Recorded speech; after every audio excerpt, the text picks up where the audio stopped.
I'm Trey Davis, owner of Louisville Auto Syndicate. This is my 2015 TA 2.0.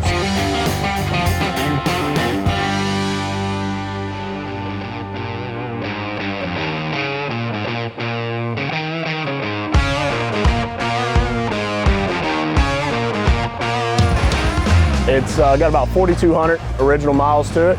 We, about 5 years ago, I picked it up down in Florida. We were there on vacation. We were looking around and I happened that night, laid down in bed, and me and my dad were sitting there, and he was sitting on the couch and I was laying there and I was scrolling through cars.com, and I've seen this Viper pop up, and it was like 500 original miles, getting a new one, want to get rid of it, bring me 90,000 cash. I want to get rid of it. I was like, well, that's interesting. I was like, you know, I want one, let's go check it out. My dad's like, are you serious? I'm like, yeah, let's go look. The next day we woke up, told my mom that we were going to the grocery store. She didn't know where we were going. And we headed out and we went over about 30 miles from where we were at, and looked at the car and looked it all over. And everything was perfect about it. And the guy had bought it brand new, drove it about 500 miles, and he wanted to get a ACR. So he had bought and ordered the ACR. It was on the way in, so he decided to get rid of his TA. So we looked at it for a couple hours, and I said, you know what, I'll take it. And the guy goes, well, how are we gonna get this done? I said, I'll be right back. So I ran over and transferred the money and did a wire transfer and bought it that day, had it trailered back to Louisville, and it's been here ever since. And it's a fun car, love to have it. They just keep increasing in value. So it's a rarity. There's only about 4 of them, maybe 5 of them in existence that we know of. There's one in Tampa, Florida.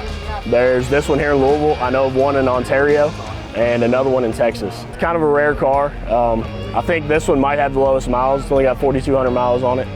And we'll just see where it goes. I'll probably keep it the rest of my life. It's just one of my babies, one of my toys. Stats on the car, it's a 6-speed manual transmission, about 645 horsepower out of a V10. All Vipers were manual. They never made them anything but manual and V10. So total production numbers are close to 32 to 36,000 in total from 1993 till 2017, when the last Viper rolled out of the line and they shut down the plant.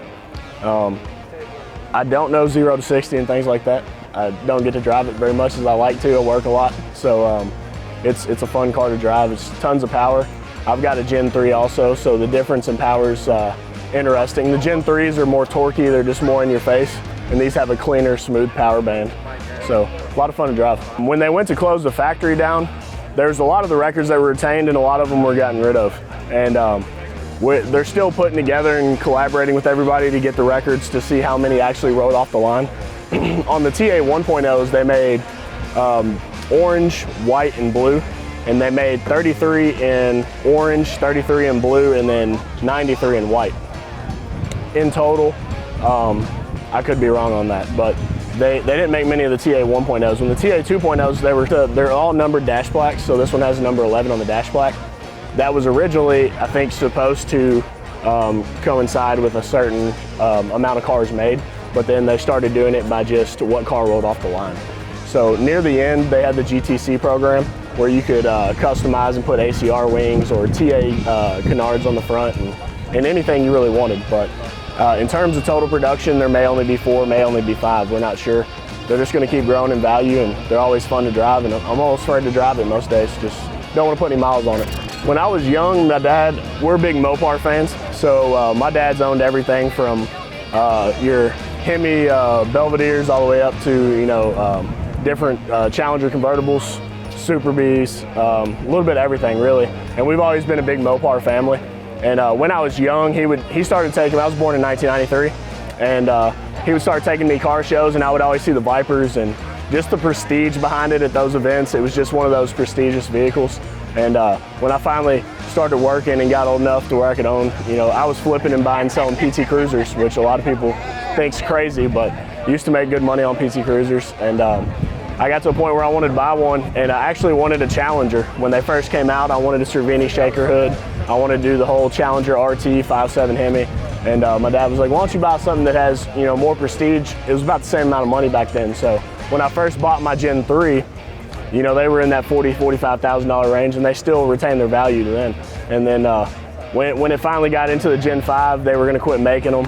And I just thought maybe it was my last opportunity to grab, you know, a piece of American history, your last manuals, you know, big motor V10, you know, just gas guzzlers. And it was the last time in history that you could probably grab something of that prestige before they started going into the electric market. So I decided, I said, hey Dad, let's go get it, let's pick it up. So my dad, he's partial owner of it, so me and him split it, and he gets to drive it when he wants and I drive it when I want. So it's a family affair kind of thing.